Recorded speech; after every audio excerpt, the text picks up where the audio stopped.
রাষ্ট্র কাঠামো সংস্কার ও জুলাই আকাঙ্ক্ষার বাংলাদেশ বিনির্মাণে আসন্ন গণভোটে হ্যাঁ বাক্সে ভোট প্রদানের আহ্বান জানিয়ে জয়পুরহাটে সচেতনামূলক ক্যাম্পেইন ও গণসংযোগ করেছে বাংলাদেশ ইসলামী ছাত্র শিবির।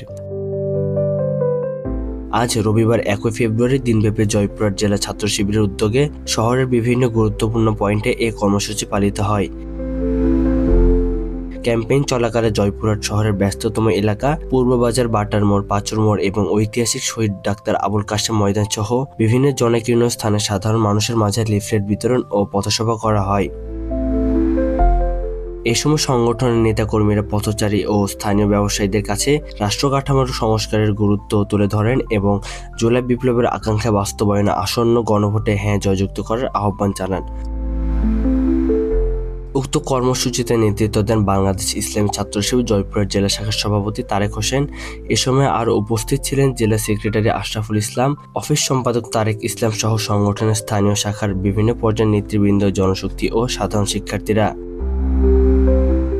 নেতৃবৃন্দ বলেন, ফ্যাসিবাদের পতন হলেও রাষ্ট্র কাঠামো সংস্কার না হলে জুলাই শহীদের রক্তের ঋণ শোধ হবে না। তাই একটি বৈষম্যহীন নতুন বাংলাদেশ গড়তে আসন্ন গণভোটে সবাইকে ঐক্যবদ্ধ হ্যাঁ এর পক্ষে রায় দিতে হবে। জান্নাতুন নাইম, প্রজন্ম 24, জয়পুরহাট।